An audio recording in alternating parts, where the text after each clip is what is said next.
sesuatu yang menjadi pro dan kontra dalam kekristenan. Tapi saya perlu sampaikan ini kepada Bapak Ibu, untuk Bapak Ibu memperhatikan dan menimbang dalam hati, supaya kita menghidupinya, karena ini perkataan firman Tuhan. Kita lihat dalam kitab Malaki, pasal yang ketiga ayat yang ke-10. Malaki pasal 3 ayat yang ke-10. Bawalah seluruh persembahan persepuluhan itu ke dalam rumah perbendaharaan,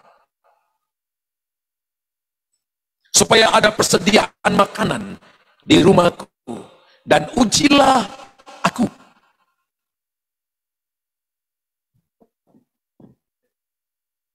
Firman Tuhan semesta alam, apakah aku tidak akan membukakan bagimu tingkap-tingkap langit dan mencurahkan berkat kepadamu sampai berkelimpahan. Wow. Alkitab berkata, bawalah seluruh persembahan persepuluhan ke dalam rumah perbendaharaan. Rumah perbendaharaan Tuhan di muka bumi ini adalah gereja Tuhan. Saya ulangi sekali lagi Bapak Ibu. Rumah perbendaharaan Tuhan di muka bumi ini adalah gereja Tuhan. Saudara dan saya, Alkitab menyuruh kita bawa seluruh persembahan persepuluhan ke dalam rumah Tuhan, supaya pertama ada persediaan makanan di rumah Tuhan, dan kedua adalah ujilah aku. Ketika Bapak Ibu sampai di tingkatan ini, maka Alkitab katakan, aku akan membukakan bagimu tingkap-tingkap langit. Perhatikan terjemahan King James Version berkata begini, pintu gerbang sorga. Dalam terjemahan Alkitab The Message mengatakan, pintu gerbang sorga. Wow, kalau pintu gerbang sorga dibukakan, maka Anda dan saya nggak boleh datang dengan model hati yang seperti mulut botol aqua terlalu kecil. Jangan datang juga dengan mulut ember terlalu kecil. Datang dengan mulut hati seperti mulut samudera raya, dan Anda akan menampung sebanyak-banyaknya. Dan dikatakan begini, aku akan mencurahkan berkat kepadamu sampai pas-pasan. Coba baca sekali lagi. Apa salah baca? Sampai berkelimpahan. Nah, kalau Bapak Ibu baca, ini merupakan perintah Tuhan. Tuhan memberi perintah bahwa seluruh persembahan persepuluhan, bawalah seluruh persembahan persepuluhan itu dalam rumah Tuhan. Memberi dari hasil usaha, hasil pekerjaan, hasil bisnis. Kalau dalam perjanjian lama itu, mereka memberi gandum, mereka memberi anggur, mereka memberi dalam bentuk minyak, anak lembu, sapi, domba, dan lain-lain. Dan umat Tuhan diwajibkan, katakan umat Tuhan diwajibkan, untuk membawa seluruh perpuluhan itu ke rumah Tuhan. Dan jangan saudara dan saya menghadap Tuhan dengan tangan yang hampa. Ketika Bapak Ibu datang ke rumah Tuhan, Alkitab melarang kita untuk datang dengan tangan hampa. Yang paling miskin, dia harus membawa 2 ekor burung merpati atau sepasang burung tekukur. Yang paling miskin tidak boleh datang dengan tangan hampa. Menurut Ulangan 16 ayat yang ke-16, firman Tuhan berkata, 3 kali setahun setiap orang laki-laki di antaramu harus menghadap hadirat Tuhan Allahmu ke tempat yang akan dipilihnya. Tempat yang akan dipilihnya adalah gereja Tuhan. Tempat di mana kita harus menghadap Tuhan. Hari ini ketika Bapak Ibu datang ke tempat ini, kita sedang menghadap Tuhan. Anda tidak datang cari pastor, tidak datang cari pendeta, tidak datang cari pak gembala. Tapi Anda sedang menghadap Tuhan di tempat yang dipilihnya. Yakni pada hari raya roti tidak beragi, pada hari raya 7 minggu, dan pada hari raya pondok daun. Janganlah ia menghadap hadirat Tuhan dengan tangan hampa. Ketika kita datang dalam sebuah ibadah perayaan, maka Alkitab katakan kita tidak boleh datang dengan tangan hampa. Apa alasan umat Tuhan harus memberi persepuluhan kepada Tuhan? Kalau ini sebuah pertanyaan, maka yang pertama saya jawab bahwa perpuluhan adalah milik Tuhan. Ada 3 hal yang tidak boleh Bapak Ibu sentuh. Yang pertama perpuluhan, yang kedua penghakiman, dan yang ketiga hamba Tuhan yang diurapi. Kenapa tidak boleh menyentuh perpuluhan? Karena perpuluhan adalah milik Tuhan. Kalau saudara dan saya belajar baik-baik, sebenarnya 10% itu adalah minimal. Kalau kita belajar tentang perjanjian baru, kitab Ibrani paling banyak menyebutkan tentang perpuluhan. Sampai 7 kali ditulis di sana. Dikatakan bahwa Yesus datang dan menyerahkan dirinya, bukan 1/10, tapi dia menyerahkan 100% hidupnya kepada kita. Roma pasal 12 berkata begini, persembahkanlah hidupmu sebagai persembahan yang hidup, yang kudus, dan yang berkenan kepada Allah, sebab itu adalah ibadah yang sejati. Jadi sebenarnya 1/10 itu minimal. Dan kalau kita memberi, kita harus memberi dari hati yang cinta akan Tuhan. Tidak boleh memberi karena terpaksa, tidak boleh memberi karena takut dihukum, tidak boleh memberi karena saudara dan saya datang memberi karena Bapak Ibu dan saya sepertinya. Anda dan saya merasa tersaingi dengan orang lain. Bukan masalah banyak atau sedikit, tapi bagaimana Anda melakukan itu dan menyenangkan hati Tuhan. Nggak ada yang amin. Alasan umat Tuhan harus memberi persepuluhan kepada Tuhan, karena perpuluhan itu milik Tuhan. Yang kedua, karena perpuluhan adalah persembahan yang kudus. Karena persembahan yang kudus, maka Bapak Ibu tidak boleh memakainya, karena itu milik Tuhan. Saya ingat kurang lebih hampir 20 tahun yang lalu, kami masih ada di Denpasar, Bali. Ya, kami berdua. Anak-anak kami masih kecil, kakak Chris sama adik Cherry itu masih kecil. Baru 4 tahun dan 2 tahun. Ya. Sehingga kebutuhan kami waktu itu melampaui apa yang kami dapat. Sehingga akhirnya perpuluhan itu kami pakai. Satu waktu saya ingat pagi-pagi jam 3 subuh, anak saya kakak Chris itu bangun pagi dan dia muntah-muntah. Kemudian bawa ke dokter, diperiksa, dikasih obat. Diobat selama kurang lebih 1 minggu, kemudian sembuh, berlanjut terus sampai 4, 5, 6 bulan. Satu waktu Roh Kudus pada saya ketika saya doa, coba kumpul semua nota-nota kamu, kumpul semua resep dokter, kumpul semua resep ketika kamu pergi beli obat di apotek, lalu kamu hitung. Saya belum dikasih tahu kenapa sampai disuruh hitung. Lalu saya ambil kalkulator, saya hitung. Ketika saya hitung dan Roh Kudus tanya nilainya berapa, saya katakan sekian nilainya. Lalu Roh Kudus berkata, hitung perpuluhan kamu. Ketika saya hitung perpuluhan saya, persis sama dengan apa yang saya keluarkan untuk membiayai anak saya untuk pergi ke dokter, beli obat selama kurang lebih hampir 6 bulan itu. Setiap bulan, selalu anak saya muntah. Kalau nggak laki atau perempuan, yang paling sering anak laki saya, kakak Chris. Sampai dokter satu waktu, dokter vonis bahwa amandelnya itu perlu diangkat, perlu dipotong. Tapi kami berdua katakan tidak. Satu waktu saya ketika Roh Kudus bicara seperti itu, saya ngomong dengan istri saya, mulai hari ini, tidak boleh pakai perpuluhan 1 peser pun karena itu milik Tuhan. Itu begitu kudus. Karena Alkitab berkata perpuluhan adalah persembahan yang kudus bagi Tuhan.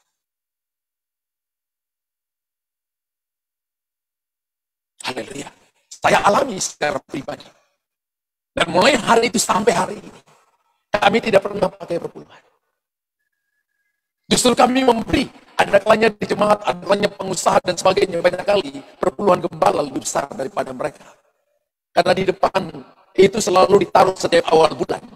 Nanti mulai bulan depan, maka Bapak Ibu yang kasih perpuluhan, maka akan dikasih, Bapak Ibu bisa lihat, bisa tulis nama, bisa tulis inisial, di situ bawah namanya di situ. Jadi Bapak Ibu bisa lihat ini siapa yang kasih perpuluhan, siapa yang tidak kasih perpuluhan.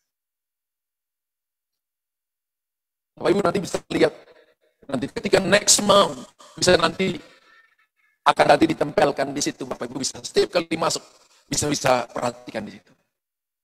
Karena perpuluhan adalah persembahan yang kudus. Alasan umat Tuhan memberi perpuluhan bukan cuma karena perpuluhan milik Tuhan. Bukan cuma karena perpuluhan adalah persembahan yang kudus. Tapi karena diperintahkan Tuhan. Tuhan perintahkan haruslah engkau benar-benar mempersembahkan 1/10 dari seluruh hasil benih yang tumbuh di ladangmu tahun demi tahun. Ulangan 14 ayat 22. Kata haruslah itu adalah hukum. Kata haruslah merupakan suatu legacy yang harus lakukan dalam kehidupan saudara dan saya. Karena diperintah Tuhan, maka kita lakukan.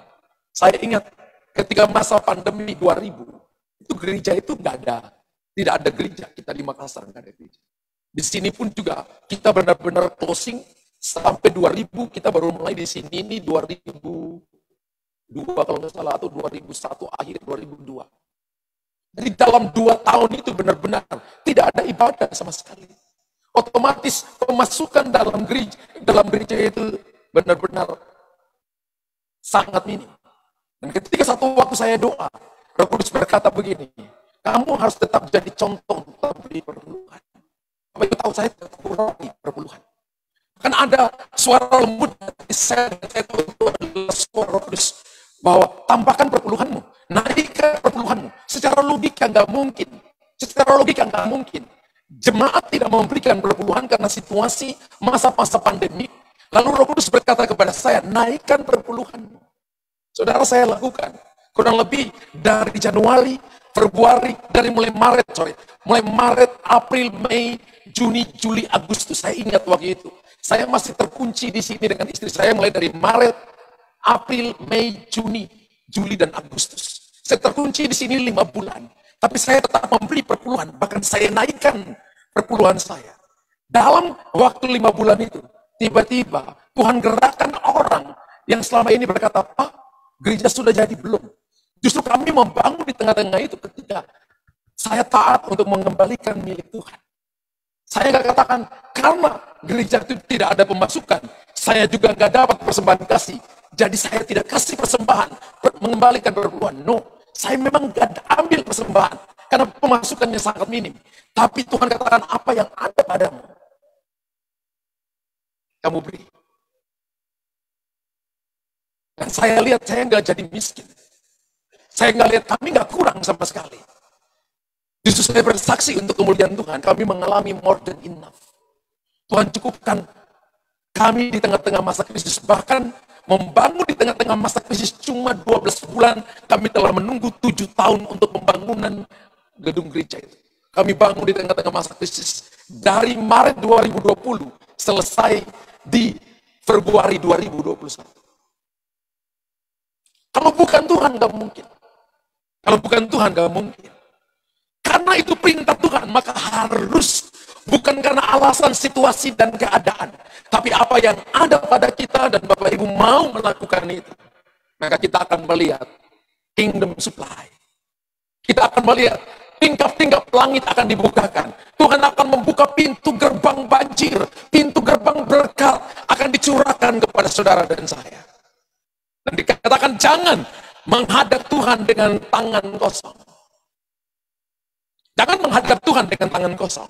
Tadi kita baca Ulangan pasal 16 ayat 6 ayat 16 bagian terakhir dikatakan, janganlah ia menghadap hadirat Tuhan dengan tangan hampa. Bapak Ibu kalau datang ibadah, kalau kita belajar perjanjian lama itu gambaran dari perjanjian baru dimanifestasikan dalam pribadi Yesus. Mereka tidak pernah datang di ibadah tangan kosong. Selalu yang paling miskin saya tadi katakan, 2 ekor burung merpati atau 2 ekor burung tekukur. Mereka harus ambil sesuatu kepada Tuhan, karena menurut Ulangan 16 ayat 16 bagian terakhir dikatakan, janganlah ia menghadap hadirat Tuhan dengan tangan hampa. Satu waktu, saya pergi pelayanan dan salah satu jemaat di situ, dia ajak saya ngomong. Saya ingat waktu itu dia ajak saya ngomong dan dia katakan begini, Pak Pendeta, saya bersaksi kurang lebih hampir 5-7 tahun yang lalu, setiap kali saya datang ke gereja, saya duduk paling belakang sekali. Dan ketika persembahan jalan, maka saya selalu keluar, entah itu ke kamar mandi, atau saya pura-pura telepon, saya bisa dengar apa itu sudah selesai persembahan yang dinyanyikan bersih. Dan ketika saya masuk, sudah selesai persembahan, saya punya alasan keluar adalah saya tidak mau beli persembahan. Tapi satu waktu, Ketika saya sedang datang ke ibadah dan seorang hamba Tuhan berkhotbah tentang bagaimana memberi hidupnya kepada Tuhan. Hari itu sepertinya saya untuk keluar pun nggak bisa. Sepertinya kursi itu mengikat saya, kaki saya terikat. Rasanya badan saya sangat berat dan saya duduk dengarkan khotbahnya. Hari itu saya menangis, saya minta ampun di hadapan Tuhan. Lalu saya tanya, apa yang terjadi dengan kamu sekarang? Sekarang ini Pak, saya salah satu orang yang dipakai Tuhan untuk memberkati pekerjaan Tuhan, pelayanan, untuk extending the kingdom, untuk memperluas kerajaan Allah. Dan usaha saya bukan tambah menurun, tapi tambah diberkati oleh Tuhan. Saya percaya janji Tuhan itu ya dan amin. Saya lihat orang itu dan saya tanya, kamu umur berapa sekarang? Lalu dia katakan kepada saya, umur saya sekarang 37 jalan 38 tahun. Wow. Kamu kerja apa? Dia kerja itu saudara, dia kerja, dia pintar potong kayu. Dan dia belajar, akhirnya dia mulai pintar potong kayu, sampai akhirnya kayu itu bisa diekspor keluar. Dia bisa join dengan beberapa negara, mulai dari Amerika, Kanada, dan dia dapat uang begitu banyak. Tapi dia katakan begini, mulai hari ini, saya sangat tahu bahwa ketika kita diberkati oleh Tuhan, maka itu bagian kita yang Tuhan kasih, untuk kita menolong pekerjaan Tuhan, supaya pekerjaan Tuhan semakin diberkati. Dan nama Tuhan semakin dipermuliakan. Jadi alasan umat Tuhan harus memberi perpuluhan kepada Tuhan adalah, perpuluhan itu milik Tuhan. Perpuluhan adalah persembahan kudus. Dan ingat, karena diperintah oleh Tuhan harus, maka Bapak Ibu dan saya jangan sampai kita tidak memberi. Jangan menghadap Tuhan dengan tangan kosong. Dan Bapak Ibu harus mengikuti teladan Abraham, bapak orang beriman itu. Kejadian pasal 14 ayat yang ke-20 berkata begini, dan terpujilah Allah yang maha tinggi, yang telah menyerahkan musuhmu ke tanganmu. Lalu Abraham menyerahkan kepadanya 1/10 dari semuanya. Abraham ketemu dengan siapa ini? Melkisedek. Melkisedek tidak punya bapak dan tidak punya ibu. Dia adalah gambaran Kristus. Dia adalah imam besar pada waktu itu. Dan Abraham menyerahkan 1/10 dari semua yang ada padanya. Dan kita tahu saudara, kejadian pasal 14 ini Abraham sudah sangat kaya. Kalau kita baca kejadian pasal 15, Tuhan berkata begini, Abraham berkata, aku tidak punya anak, Eliezer hambaku akan mewarisi seluruh kekayaanku. Semua yang ada padaku akan menjadi miliknya. Dan Tuhan katakan, no, istrimu akan punya anak laki-laki. Dia memberikan 1/10 dari segala yang dia punya. Memberikan kepada Melkisedek. Kalau kita bilang kita orang beriman, dan kita tidak pernah memberi perpuluhan, kita perlu menanyakan kekristenan kita. Orang memberi itu bukan karena takut, orang memberi itu bukan karena dipaksa. Nggak boleh. Nggak boleh kalau kamu nggak beri. Kamu saudara, nggak boleh seorang. Orang harus memberi dari hati yang cinta akan Tuhan. Orang memberi karena pengertian dia. Karena Tuhan bilang harus, maka saya tidak boleh bilang tidak. Kalau itu harus, maka Bapak Ibu dan saya harus lakukan. Kejadian 28 ayat 22 berkata, dan batu yang kudirikan sebagai tugu ini dari segala sesuatu yang kau berikan kepadaku, akan selalu kupersembahkan 1/10 kepadamu. Dikatakan begini, dari segala sesuatu yang kau berikan kepadaku, segala sesuatu yang kau berikan kepadaku, akan kupersembahkan 1/10 kepadamu. Saya punya orang tua rohani, saya belajar dari beliau. Saya ingat ketika beliau dikasih dasi sama orang, dikasih sepatu sama orang. Beliau tanya, coba cari, suruh orang cari harganya. Saya tanya, om ngapain disuruh cari harganya? Mau angkat perpuluhan, orang kasih sepatu, dia hitung perpuluhannya. Kalau sepatunya harganya 1 juta, berarti perpuluhannya dia angkat 100.000 dari situ. Kalau dasinya harganya misalnya 500.000, dia angkat 50.000 dari situ. Wow. Lalu saya tanya gini, berapa 1 bulan berapa banyak? Ya lumayan lalu ter. Om selalu minta, kalau nggak dapat gimana? Ya om search di Google. Paling tidak kan hampir kena, tapi kan Tuhan tahu hati om mau beri yang terbaik. Wow, saya belajar dari situ. Sehingga hari ini, saya memberi perpuluhan, bukan 10%. Saya sudah tidak beri 10%. Karena 10% itu adalah tingkatan minimal. Semua yang Bapak Ibu terima, semua yang Bapak Ibu punya, datangnya juga dari Tuhan. Kalau Bapak Ibu punya perusahaan, apakah Bapak Ibu kasih 90% kepada karyawan, dan Bapak Ibu cuma ambil 10%, adakah perusahaan yang seperti itu di sini? Penguasa alam semesta, kasih kepada kita 90%. 10% disuruh kembali untuk menguji hati kita. Apakah kita tahu berterima kasih atau tidak? Apakah kita mencintai dia atau tidak? Karena bahasa yang dipakai uji aku. Uji aku di sini artinya begini. Tuhan ingin melihat apakah kita mementingkan diri sendiri ataukah kita masih ingat pekerjaannya.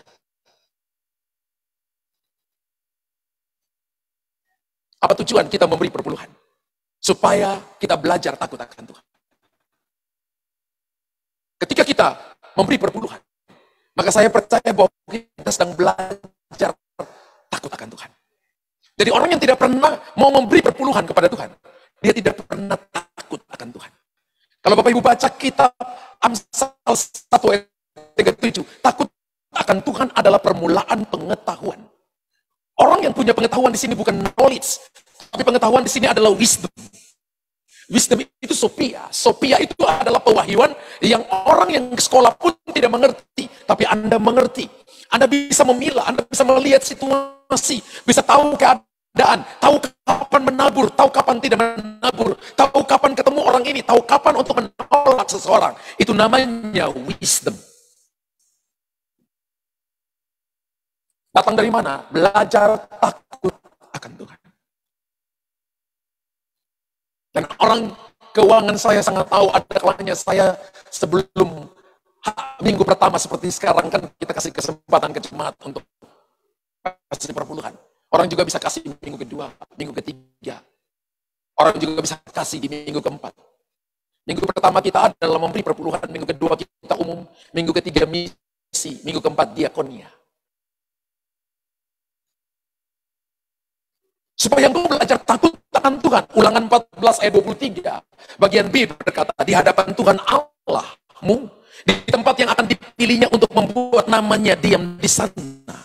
Harus engkau memakan persembahan persepuluhan dari gandummu, dari anggurmu dan minyakmu, ataupun dari anak-anak sulung lembu sapimu dan kambing dombamu, supaya engkau belajar untuk selalu takut akan Tuhan Allahmu. Wow. Tujuan pemberian perpuluhan, Tuhan ajarkan kepada 11 suku. Ketika mereka memberi perpuluhan, karena orang Lewi, sekarang Lewi itu adalah full time seperti kami, gambaran Lewi. Atau hamba-hamba Tuhan yang melayani. Dari usher, dari multimedia, kameramen, mulai dari para singers, worshiper, dan semua yang terlibat di depan. Itu adalah terhitung Lewi. Dan Bapak Ibu tahu mereka melayani. Dan Alkitab katakan begini, bahwa orang Israel harus memberi gandum, memberi anggur, memberi minyak kepada mereka supaya mereka datang makan sampai kenyang. Dan tujuannya adalah supaya engkau belajar untuk selalu takut akan Tuhan Allah. Haleluya. Saya mungkin pernah cerita kepada saudara, teman saya ada di Jawa Timur, saudara. Kalau servis Mandarinnya, ibadahnya ibadah Mandarin. Istrinya dari Thailand. Ya, istri dari Thailand. Dan kalau nyanyi itu nyanyi Mandarin. Kalau saya khotbah diterjemahkan ke Mandarin. Dan mamanya itu, mereka sangat dekat dengan Pastor Yonggi Cho di Korea. Satu saat saya pergi pelayanan ke sana. Dan setelah selesai saya khotbah siang, kemudian saya diajak untuk lunch. Lalu dia cerita kepada saya, Pastor Luther, saya baru pulang dari Korea. Dan saya itu pergi ke salah satu cabang dari Pastor Yonggi Cho. Ya. Cabang dari Pastor Yonggi Cho yang jemaatnya kurang lebih hampir 15.000 sampai 20.000 orang. Kemudian ketika kita pergi ke sana, gembala cabang itu mengajak saya setelah selesai ibadah untuk pergi ke salah satu pekerjanya. Dan saya, pastor, ini salah satu pekerja saya yang setiap bulan memberikan perpuluhan 40 miliar setiap bulan. Lalu saya lihat teman saya dan saya katakan, Pak, kalau ngomong dengan saya, jangan bohong. Kenapa sampai saya ngomong kepada dia, jangan bohong? Karena saya sendiri sudah 30 tahun pelayanan, gak saya, Tuhan pilih kita. Seperti Elia, dia ada di padang gurun, tapi Tuhan bisa kasih seorang wanita yang punya sedikit tepung, yang punya sedikit minyak, untuk memelihara dia melewati masa-masa sulit. Tuhan bisa pakai orang lain menjadi perpanjangan tangan, orang yang tidak kita kenal. Dan kita alami itu berkali-kali. Kemudian kita tahu bahwa itu adalah yang namanya penyertaan Tuhan. Tapi ada bagian yang harus kita kerjakan. Kalau Bapak Ibu ingin melihat Anda diberkati oleh Tuhan, bukan cuma uang yang banyak, tapi penyediaan, kesehatan, kekuatan, tuntunan, bisa bangun pagi. Dan dari ujung kepala sampai ujung kaki semua baik-baik saja. Itu namanya berkat Tuhan. Bukan lumpuh berjalan, bukan tuli mendengar, bukan buta melihat baru kita katakan haleluya, baru nyanyi haleluya 12 kali. No. Tapi ketika tidak terjadi seperti itu, haleluya, Anda akan begitu. Alkitab janji. Apakah aku tidak membukakan bagimu tingkap-tingkap langit dan mencurahkan berkat kepadamu sampai berkelimpahan? Tujuan daripada kita memberi perpuluhan adalah supaya ada persediaan dana di rumah Tuhan. Bapak Ibu, saya makan dari perpuluhan yang dikasih oleh jemaat. Semua hamba-hamba Tuhan yang melayani di mimbar, yang bertugas semuanya, makan dari perpuluhan. Kalau jemaat sampai tidak menabur, itu berarti bahwa kita tidak ikut terlibat di dalam penyediaan di dalam rumah Allah. Tuhan bagi Israel 12 suku. Satu suku warisannya adalah Tuhan. Dan Tuhan berkata sebelah suku, kamu harus bawa perpuluhan kepada mereka.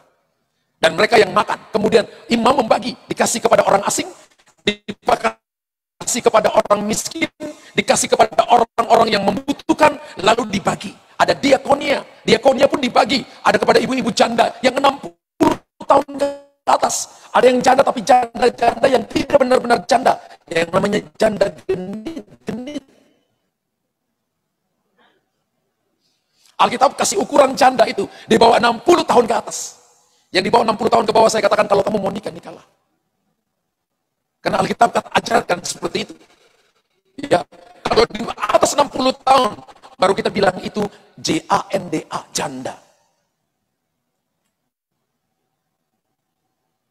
Supaya ada persediaan dana di rumah Tuhan. Malaikat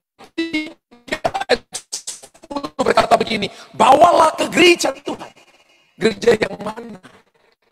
Gereja di mana Bapak Ibu datang dan Bapak Ibu dapat makanan rohani. Gereja di mana Bapak Ibu datang dan Bapak Ibu rasa Bapak Ibu bertumbuh, dapat berkat Tuhan di situ. Anda dicama Tuhan di situ. Maka di situ saudara dan saya menaruh perpuluhan.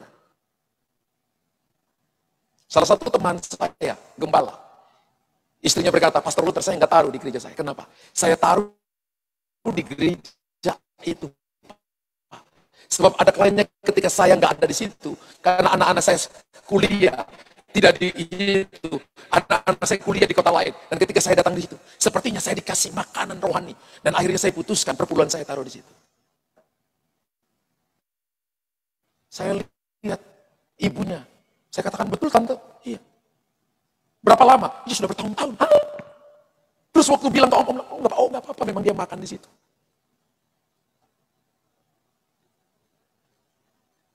Ada orang yang ketemu saya, pastor, perpuluhan saya itu biasa saya kasih ke orang miskin.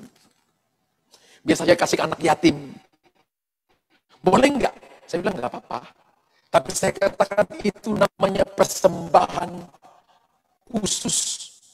Itu namanya persembahan sukarela, itu namanya kamu nolong.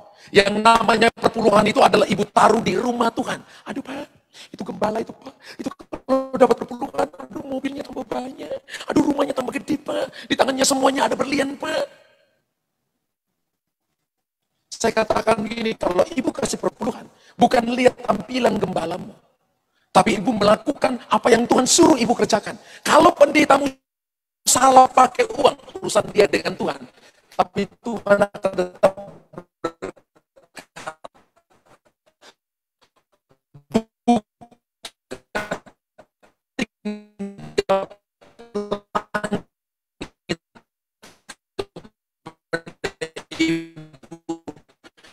karena ibu melakukan firman-Nya dan selalu memberi perpuluhan. Dia kaget dengan pernyataan. Kedua, kalau itu ibu bukan tumbuh di situ, maka itu bernya Tuhan di mana saya tumbuh di zaman saya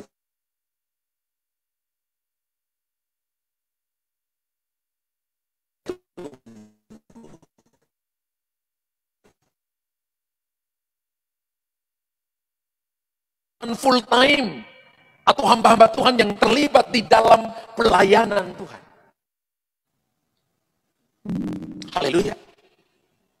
Amin. Ada orang yang Tuhan taruh hati untuk selalu menabur kepada hamba-hamba Tuhan. Dan saya beberapa kali ketemu. Ada kalanya mereka nggak mau minta terima kasih. Minta terima kasih, dia katakan, pastor jangan. Saya ini cuma pengelola berkat Tuhan. Minta terima kasih nggak mau sama sekali. Dan kasih uang bukan cuma kasih uang sedikit, kasih uangnya sangat banyak. Dan saya katakan terima kasih, dia bilang jangan minta terima kasih ke saya, pastor. Minta terima kasih ke Tuhan karena saya cuma pengelola dari berkat Tuhan. Kalau kita perhatikan Ulangan 14 ayat 27 dan 29, juga orang Lewi yang diam di dalam kemah tempatmu, janganlah kau abaikan. Bapak Ibu datang di sini dan Bapak Ibu lihat hamba-hamba Tuhan yang melayani. Firman Allah berkata, jangan kau abaikan. Bapak Ibu berikan persembahan, kembalikan perpuluhan itu diatur kepada mereka sehingga mereka melayani dengan segenap hati. Mereka nggak minta, saudara. Tapi saya tahu tentang apa yang diajarkan Alkitab. Sehingga akhirnya mereka makan dari itu. Kita sudah hampir 2 tahun dan gereja headquarters kita yang di Makassar masih nyuplai Jakarta. Harusnya Jakarta ini bisa nyuplai all nation. Diam kok diam. Selama ini 2 tahun ini headquarters di Makassar yang nyuplai sini terus. Karena di sini defisit terus, hampir setiap minggunya defisit. Setiap bulannya defisit. Kok diam? Sepi.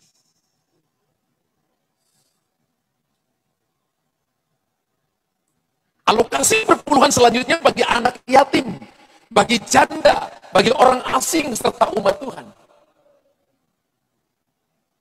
Ulangan 14:29 berkata, maka orang Lewi, karena ia tidak mendapat bagian milik pusaka bersama-sama engkau, dan orang asing, anak yatim dan janda yang di dalam tempatmu, akan datang makan dan menjadi kenyang, supaya Tuhan Allahmu memberkati engkau di dalam segala usaha yang dikerjakan tanganmu. Kami biasa punya diakonnya, saya bilang kepada istri saya yang bisa ngurus diakonnya. Yang Jakarta mulai ngurus diakonnya, daftar jemaat yang butuh diakonnya. Makassar itu, ada diakonnya itu udah jalan 12 tahun. Masa pandemi agak mandek, tapi saya katakan kembali jalankan. Ya. Karena itu bagian untuk kita memenuhi kebutuhan. Kita sekolahkan orang, kirim keluar. Anak-anaknya kita mulai sekolahkan dari SMP sampai SMA, sampai SMA, sampai di fakultas. Beberapa ada yang sudah S1, beberapa ada yang sudah S2. Bagian perpuluhan diatur ke sana untuk mendukung mereka yang pintar tapi nggak punya uang, didukung ke sana.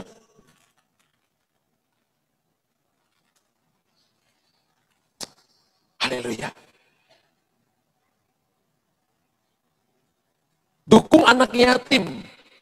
Ada orang yang kita sekolahkan dan tidak selesainya dan tidak terima kasih. Saya selalu berkata begini, kalau buat kebaikan, lupa kebaikan. Jangan ingat kebaikan kita kepada orang lain. Dan kalau orang marah kepada kita, ampuni dia dan lupakan kesalahannya. Jadi kita cuma tahu bahwa kita melakukan apa yang Tuhan suruh kita lakukan. Amin. Jadi kita nggak nuntut. Saya katakan nggak apa-apa, Tuhan gerakkan hati kita nolong, mereka nggak terima kasih. Ya urusan dia dengan Tuhan. Hati kita cuma nolong mereka.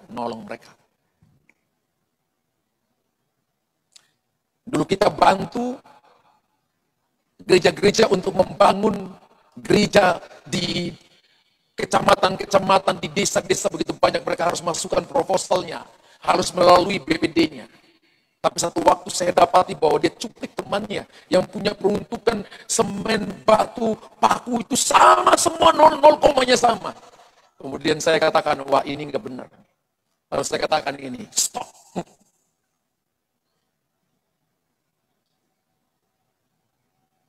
Bisa diatur semuanya. Karena perbendaan, perpuluhan itu kan penyediaan makanan. Sehingga bisa dikelola. Saya selalu berkata kepada para pekerja, terutama bendahara-bendahara saya, bahwa misi dan diakonnya harus 0. Nggak boleh tambah menabung. Kita bukan jadi orang kaya. Tapi itu untuk menolong orang lain. Tapi kalau perpuluhan harus dikelola dengan baik.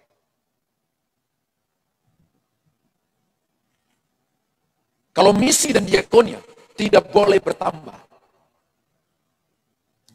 Itu harus diperuntukkan bagi mereka yang membutuhkan. Biaya perawatan operasional rumah Tuhan dan pelayanan. Kalau kita punya gedung fisik, ya kita pakai dari situ.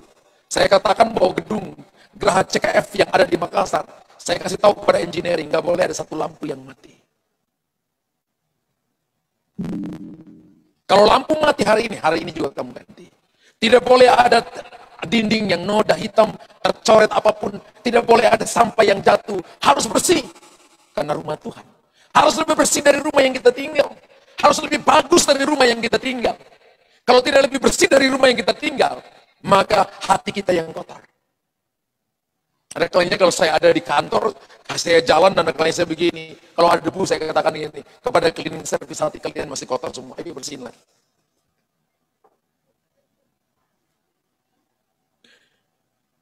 Ada klien kalau saya masuk ke kamar mandi dan masih cium bau yang masih belum selalu bersih, saya katakan gini, hati kalian kotor.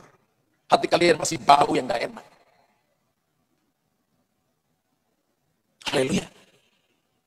Ingat Imam Eli, dia membiarkan rumah Tuhan, lampunya hampir padam.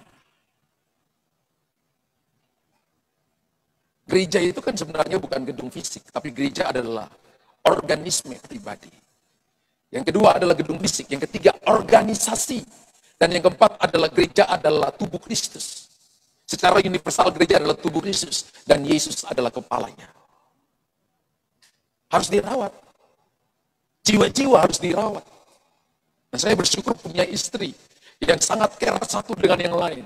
Saya ini pelupa, saudara.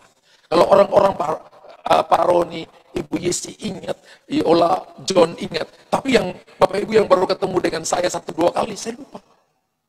Istri saya katakan, kamu gembala tapi nggak ingat nama jemaat. Apalagi kalau saya salah menjemaat di depan pintu. Ya Bu, siapa namanya? Aduh, siapa ya, lupa. Jangan tanya namanya. Saya lupa. Kecuali kalau sudah dekat, saya ingat. Tapi istri saya bisa hafal satu-satu. Wow. Penolong dengan yang ditolong, mana yang paling kuat? Dari laki-laki ini harus banyak terima kasih kepada istrinya, karena perempuan itu lebih kuat dari laki-laki. Saya nggak dengarkan amin dari ibu-ibu yang luar biasa. Atau laki-laki yang lebih kuat dari saudara. Laki-laki kuat itu kelihatan body saja macho. Macho itu tahu nggak? Mantan copet. Artinya sudah bertobat. Sudah bertobat, jadi mantan copet, sudah bertobat. Bagaimana cara memberi perpuluhan kepada Tuhan? Bilang, kau diberkati Tuhan. Berapa banyak orang yang diberkati Tuhan di sini? Saya lihat ada yang tangan setengah belum merdeka benaran. Berapa banyak orang yang diberkati Tuhan di sini? Kita semua orang diberkati Tuhan. Ketika Anda have Jesus live in us, menjadikan Yesus tinggal dalam saudara, maka Anda orang diberkati Tuhan. Sang Raja yang punya langit dan bumi, pilih tinggal dalam saudara. Bila engkau diberkati Tuhan, Ulangan 14:24 berkata, apabila dalam hal engkau diberkati Tuhan Allahmu, jalan itu terlalu jauh bagimu, sehingga engkau tidak dapat mengangkatnya. Karena tempat yang akan dipilih Tuhan untuk menegakkan namanya di sana terlalu jauh dari tempatmu. Dikatakan apabila dalam hal engkau diberkati Tuhan. Jadi sebenarnya persembahan perpuluhan itu bukan masalah tunggu banyak atau saudara dan saya numpuk bertumpuk-tumpuk belum memberi. No. Ingat bahwa perempuan yang kerjanya satu hari gajinya 2 peser, 1 dinar itu memberi persembahan dan Tuhan puji dia. Lebih daripada orang lain yang memberi lebih banyak. Karena Tuhan berkata begini, hei murid-murid lihat, dia memberi seluruh hidupnya. Orang mau memberi itu mewakili hatinya yang cinta Tuhan. Orang memberi itu karena respons hatinya. Karena menyadari bahwa tanpa Tuhan dia nggak mungkin apa-apa. Anda nggak bisa lihat seseorang cinta saudara kalau dia tidak memberi sesuatu kepada Anda. Atau Anda dan saya dengan percaya kepada seseorang berkata, I love you, wow, ini. Tapi dia cuma ngomong di mulut, tapi tidak ada tindakan mengasihi Anda. Selalu kasar dengan Anda, mukul Anda. Itu bukan orang yang mengasihi Anda. Benar? Makanya kebenaran ditentukan bukan karena apa yang kita katakan. Kebenaran ditentukan oleh apa yang kita lakukan. Masa perjanjian lama itu bisa dibayar, saudara. Korban persembahan dibawa sebagai tindakan di mana mereka datang bertobat sungguh-sungguh di hadapan Tuhan. Dan Tuhan mendengarkan doa mereka. Cara memberi perpuluhan kepada Tuhan adalah bila engkau diberkati. Yang kedua adalah sesuai kemampuan. 2 Korintus 8 ayat yang ketiga berkata, aku bersaksi bahwa mereka telah memberikan menurut kemampuan mereka. Bahkan melampaui kemampuan mereka. Kalau melampaui kemampuan mereka, itu artinya karena mereka cinta kepada Tuhan. Tapi Alkitab mengajarkan, mereka memberi sesuai kemampuan mereka. Kita tidak boleh memberi karena Anda korupsi, kita tidak boleh memberi karena Anda mencuri, kita tidak memberi karena saudara dan saya jual barang bekas, tapi Anda bilang asli, lalu Anda dapat untung sebesar-besarnya, lalu angkat perpuluhan di sana. Saya larang Bapak Ibu dan saya kasih perpuluhan dengan cara-cara seperti itu. Karena Tuhan tidak berkenan untuk saudara.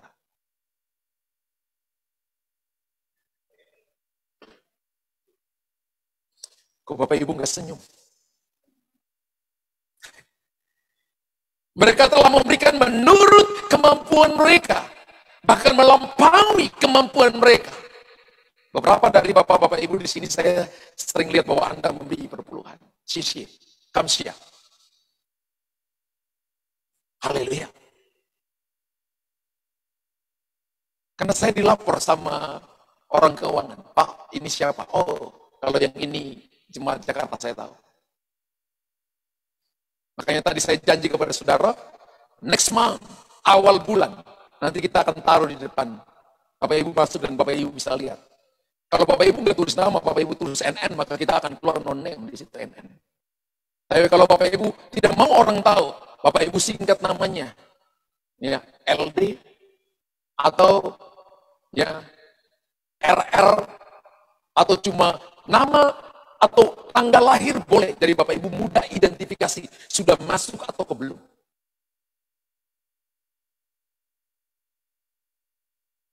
Haleluya. Beri sesuai kemampuan, beri juga sesuai dengan kerelaan hati. 2 Korintus 8 ayat yang keempat dan ayat yang ke-12. Dengan kerelaan sendiri mereka meminta dan mendesak kepada kami supaya mereka juga beroleh kasih karunia untuk mengambil bagian dalam pelayanan kepada orang-orang kudus. Dengan kerelaan sendiri, tidak dipaksa. Perpuluhan itu kerelaan sendiri, bukan dipaksa. Saya menilai apa yang orang kasih kepada saya. Saya niru orang tua rohani saya. Orang kasih sesuatu, saya nilai ini kira-kira barang harganya berapa. Sekarang ini gampang, saudara. Anda bisa cek by Google atau by Shopee atau Shopee itu. Anda bisa cek harganya, oh ini harganya kurang lebih seperti ini. Tentukan nilainya. saya catat, baru saya keluarkan setiap bulan jadi perpuluhan. Dan kalau saya hitung-hitung, itu melampaui persembahan kasih saya yang selalu saya ambil dari gereja. Dan saya lakukan itu terus konsisten. Saya lihat perlindungan, penyertaan, kesehatan, hikmat, kekuatan yang Tuhan kasih. Hati penuh dengan damai dan sukacita. Amin. Karena ada orang yang punya uang banyak tapi hati nggak sukacita, nggak bisa tidur waktu malam. Berdebar-debar hatinya. Padahal di depannya ada satpamnya 5. Tapi nggak bisa tidur. Bukan nggak boleh ada satpam. Tapi ada penjagaan, tapi hatinya tidak tertuju kepada Tuhan. Harus dengan iman. Ya. Ayat 12 itu, sebab jika kamu rela untuk memberi, maka pemberianmu akan diterima. Kalau nggak rela, nggak diterima. Jangan terpaksa Bapak Ibu. Beri dengan cemberut. Nggak enak. Kalau pemberian itu berdasarkan apa yang ada padamu, bukan berdasarkan apa yang tidak ada padamu. Banyak kali orang berkata, saya mau jadi orang yang kelihatan murah hati, padahal dia korupsi. Dia suka mengambil, mencuri, suka meminjam dan tidak membayarkan. Ya, harus memberi berdasarkan apa yang ada pada kita. Harus lakukan dengan iman. Nanti Bapak Ibu lihat dalam 2 Korintus 9 ayat yang ke-8. Dan Allah sanggup melimpahkan segala kasih karunia kepada kamu, supaya kamu senantiasa berkecukupan di dalam segala sesuatu, malah berkelebihan di dalam berbagai kebajikan. Lakukan dengan iman. Kemudian yang kelima, lakukan dengan sukacita. 2 Korintus 9, 7c. Hendaklah masing-masing memberikan menurut kerelaan hatinya, jangan dengan sedih hati atau karena paksaan, sebab Allah mengasihi orang yang memberi dengan sukacita. Saya nonton satu video di YouTube. Gerejanya itu, Tuhan suruh gembalanya itu tidak boleh ekspos. Bapak Ibu tahu dia bangun gereja, panjang dan lebarnya itu kurang lebih 3 kilo. Panjang gereja 3 kilo, lebar gereja 3 kilo lebih. Dan Tuhan katakan, kalau nggak boleh ekspos sama sekali. Beberapa hamba Tuhan di Indonesia pernah ke sana, di Afrika. Dan saya pernah di syuting sama teman yang pergi ke sana. Ketika mereka kasih persembahan, mereka angkat amplop persembahan, lalu mereka nari-nari, saudara. Ketika sebelum dibawa ke datang, itu nari, lompat-lompat, datang memberi dengan sukacita. Saya katakan, ini ngapain? Saya juga agak kaget. Ternyata untuk kasih persembahan. Mereka nari dengan persembahan mereka di hadapan Tuhan. Mereka memberi bukan karena terpaksa. Mereka memberi dengan sukacita. Bahkan saya lihat ketika mereka beri persembahan, orang lumpuh berjalan. Orang lumpuh yang di kursi roda keluar dari kursi roda. Itu yang datang ibadah itu jutaan orang. Yang datang ibadah di gereja itu. Bayangkan, luasnya, lebarnya 3,5 kilo, panjangnya 3,5 kilo. Wow. Dan Tuhan berkata gini, jangan pernah kamu ekspos. Jadi kita akan tahu ketika ada orang yang ke sana, baru mereka syuting, baru kita bisa lihat. Jangan memberi dengan sedih hati dan terpaksa. Dalam 2 Korintus pasal 9 ayat yang ke-7, hendaklah masing-masing memberikan menurut kerelaan hatinya, jangan dengan sedih hati atau karena paksaan, sebab Allah mengasihi orang yang memberi dengan sukacita. Wow. Apa berkat daripada kita memberi perpuluhan? Diberkati berlimpah-limpah. Apa berkat daripada kita memberi perpuluhan? Penghalang atau penghambat, berkat diusir daripadanya. Malaki pasal 3 ayat 11, aku akan menghardik bagimu belalang pelahap, supaya jangan dihabisinya hasil tanahmu. Supaya jangan pohon anggur di padang, jangan bisnis, jangan pekerjaanmu tidak berbuah bagimu. Firman Tuhan semesta alam. Ketika Bapak Ibu memberi perpuluhan, berkatnya adalah penghalang atau penghambat, berkat diusir dari saudara. Artinya Anda akan terus diberkati oleh Tuhan. Apalagi damai sejahtera tidak berkesudahan, lebih diberkati Tuhan.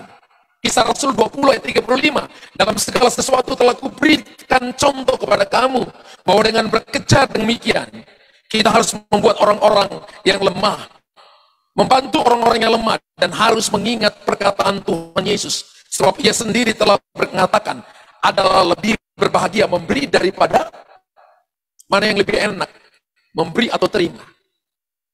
Mana yang suka terima? Mana yang suka memberi? Sekali lagi, mana yang suka menerima? Mana yang suka memberi? Bagaimana Anda bisa memberi kalau Anda nggak terima lebih dulu? Tanya lagi, ulang lagi. Berapa banyak yang suka menerima? Pertanyaan saya belum selesai. Berapa banyak yang suka menerima? Angkat tangan semua dong.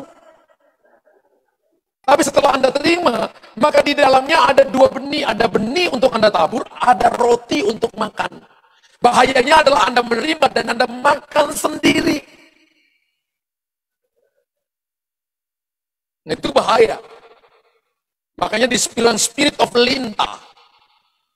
Amsal 30 ayat 15, si Linta mempunyai dua anak. Nama anak yang satu namanya Untukku.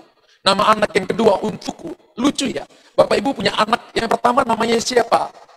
Ling Ling. Yang kedua Ling Ling. Harusnya yang kedua Mei Ling. Kan gitu, saudara. Satu panggilnya Ling, satu panggilnya Mei. Ini dua-dua namanya Ling Ling, dan yang kedua Ling Ling. Oh bagaimana? Ling Ling, dua-dua Yama, Ling Ling, Yapa, mana? Atau Ling Ling One, Ling Ling Two. Lucu. Roh mementingkan diri sendiri. Tapi kalau ketika Anda memberi perpuluhan, Anda lebih diberkati. Anda memberi perpuluhan karena dari kasihmu, maka Anda dikasihi oleh Tuhan. 2 Korintus 9 ayat 7 berkata begini, hendaklah masing-masing memberikan menurut kerelaan hatinya. Jangan dengan sedih hati atau karena paksaan. Sebab Allah mengasihi orang yang memberi dengan sukacita. Ingat, datang ibadah, Bapak Ibu tidak boleh datang dengan tangan hampa. Satu saat teman saya, anak ini sebenarnya iseng, anaknya dulu nakal sebenarnya. Dan waktu dia pergi ibadah, dia pergi ke tukang jahit celana, dan dia minta tukang jahit celana itu jahit sakunya itu sampai di lutut. Kalau sakunya sampai di lutut, kalau dia duduk, dia taruh misalnya uang di sini. Jadi itu panjang sekali, dari kalau mau tarik dia mesti lurusin kaki. Jadi dia lalu kalau persembahan lewat dia masukin tangannya dia. Akhirnya orang itu kan gak mau lama depan dia lewat, dia senyum-senyum. Satu waktu saya perhatikan dia tersenyum, dia terketawa. Kemudian selesai dia panggil saya Bung. Dia panggil saya Bung. Saya datang ini, kenapa kamu masukin tanganku panjang sekali dalam saku? Dia katakan, saya itu suka pergi jahit celana, jadi saya minta supaya tukang jahit itu buat saku sampai di sini. Alasannya apa? Supaya kalau kotak persembahan lewat, ya itu saya sulit sekali ambil uang di sini. Saya katakan, pantas kamu tidak diberkati Tuhan. Pergi kembali ke tukang jahit. Jahit yang normal saku kamu, supaya kamu diberkati Tuhan.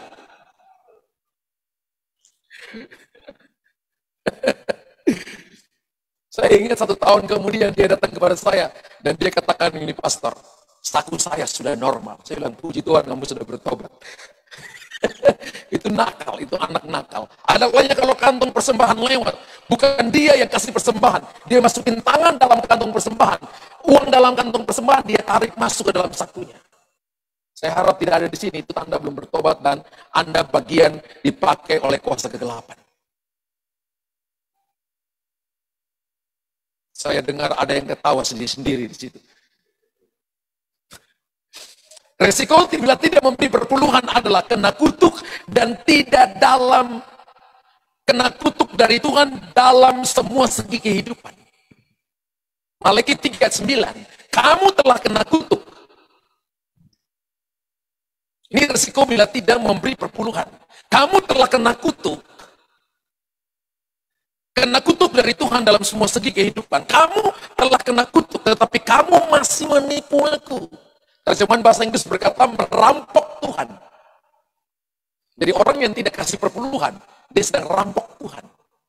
Kira-kira kalau perampok ada di sekeliling kita, ditangkap atau tidak, Bapak?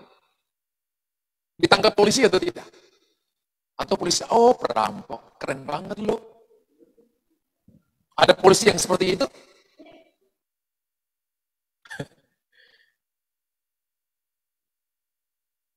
telah kena kutuk, tapi kamu masih menipu aku. Ya kamu seluruh bangsa.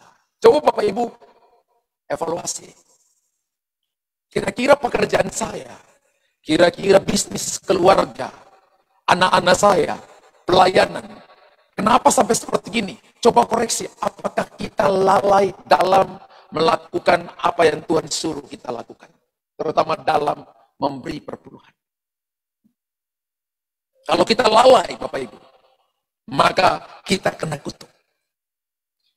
Risiko bila tidak memberikan perpuluhan adalah usaha tidak berhasil secara maksimal.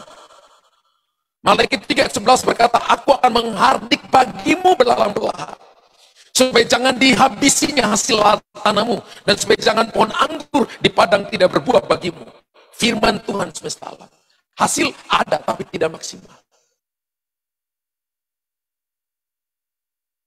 Kalau Anda mau terobosan besar, kenapa sampai Abraham diberkati, Yusuf diberkati, Ishak diberkati, Yakub diberkati, dan Israel diberkati sampai hari ini? Karena mereka masih melakukan perpuluhan dengan benar sampai hari ini. Kita memberi karena kita mengasihi Tuhan, kan? Urusan diberkati atau tidak itu urusan Tuhan. Kita memberi karena kita mencintai dan mengasihi Tuhan. Bapak Ibu, berilah, maka kamu akan diberi oleh Tuhan. Lukas pasal 6 ayat 38. Berilah dan kamu akan diberi suatu takaran yang baik, yang dipadatkan, yang digoncangkan, yang tumpah keluar akan dicurahkan ke dalam ribaanmu. Sebab ukuran yang kamu pakai untuk mengukur akan diukurkan kepadamu. Berilah, maka akan diperkaya. Jadi kalau tidak pernah memberi, maka kita akan jadi pas-pasan, jadi miskin, jadi kekurangan. Bahkan yang paling nggak bagus itu adalah kita jadi musuh Tuhan, karena merampok punya Tuhan. 2 Korintus 9:11 berkata, kamu akan diperkaya dalam segala macam kemurahan hati yang membangkitkan syukur kepada Allah oleh karena kami. Berilah, maka akan diperkaya. Berilah, maka kamu akan cukup dan berkelimpahan. 2 Korintus 9 ayat yang ke-8. Dan Allah sanggup melimpahkan segala kasih karunia kepada kamu, supaya kamu senantiasa berkecukupan di dalam segala sesuatu, malah berkelebihan di dalam berbagai kebajikan. Terakhir saya bersaksi kepada saudara. Satu waktu, salah satu teman saya, dia seorang hamba Tuhan, dan dia berkata begini, untuk dia hidup saja begitu sulit. Tapi dia tiap hari, dia ketika bangun pagi, untuk makan saja sulit. Ketika bangun pagi, dia selalu duduk di kaki Tuhan. Dan dia katakan, Tuhan, beberapa puluh tahun yang lalu aku serahkan hidupku kepada Engkau. Dan aku tahu Engkau tidak salah memilihku. Kalau aku hari ini, ada sampai hari ini, aku sudah gak punya uang. Untuk makan aku dengan istriku, aku gak punya uang. Tapi aku mau bayar dengan waktuku untuk mau duduk di kakimu. Dia sudah gak punya uang untuk kasih perpuluhan. 24 jam satu hari dia kasih 10% untuk Tuhan. Lalu dia duduk menyembah Tuhan. Dia menangis, dia duduk kayak gitu Tuhan. Istrinya datang mau panggil dia. Dia lagi duduk kayak gitu 2 jam lebih. Dia duduk kayak gitu. Dia lakukan itu selama beberapa minggu. Satu waktu ada seseorang yang pernah kenal dia satu kali. Tiba-tiba datang dengan mobil di depan rumahnya. Dan berkata begini, saya nggak tahu. Tapi tiba-tiba dalam 1 minggu ini, Tuhan suruh saya datang ke rumahmu. Kemudian diizinkan masuk oleh istrinya. Ditanya, mana suamimu? Suamiku sedang doa. Bapak tunggu sebentar lagi. Ini sudah mau selesai. Dia sudah berdoa dari tadi. Setelah selesai berdoa, suaminya keluar. Ketika suaminya lihat orang itu, suaminya kaget. Kenapa? Karena sebelum orang itu datang, suaminya dikasih penglihatan sama Tuhan bahwa ada seseorang yang mukanya seperti orang itu datang ke rumahnya. Suaminya kaget. Suaminya katakan, hah? Bapak ini saya pernah kenal kapan ya? Dikatakan ini lama sekali, berkata-kata mungkin 5-6 tahun yang lalu. Tapi tiba-tiba nama orang ini yang datang seorang businessman yang dipercaya Tuhan. Dia sudah ditaruh dalam hatinya untuk memberikan persembahan kepada orang ini. Dan dia datang, dia katakan begini, saya ditaruh Tuhan dalam hati, saya nggak tahu kebutuhan Bapak dan Ibu seperti apa. Tapi Tuhan suruh saya kasih ini. Ketika dikasih kepada istrinya, suaminya nangis. Dan dia katakan ini, Pak, saya sudah kurang lebih hampir 1 bulan ini. Kami nggak punya uang Untuk saya kasih perpuluhan pun di gereja saya nggak punya uang. Tapi saya punya waktu yang Tuhan kasih. Saya tiap hari duduk dan berikan 24 jam saya kasih 10 untuk Tuhan. Dan ketika Bapak datang, tadi saya sudah dikasih wajah Bapak. Tuhan sudah tunjukkan wajah Bapak di hadapan Tuhan untuk saya. Dan saya percaya bahwa dia nggak pernah salah. Tuhan tidak pernah meminta apa yang tidak ada pada kita. Dia meminta apa yang ada pada kita. Saya masih punya waktu. Dan saya berikan waktu. Kok Tuhan berikan saya uang hari ini.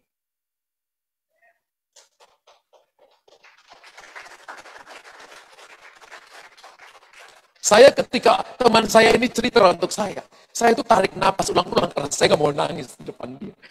Karena saya lihat dia itu sepertinya baik-baik saja. Tapi saya lihat, wow. Hari ini kalau Anda bilang Anda nggak ada uang, Tuhan minta waktu. Mujizat tidak terjadi dengan apa yang tidak Anda punya.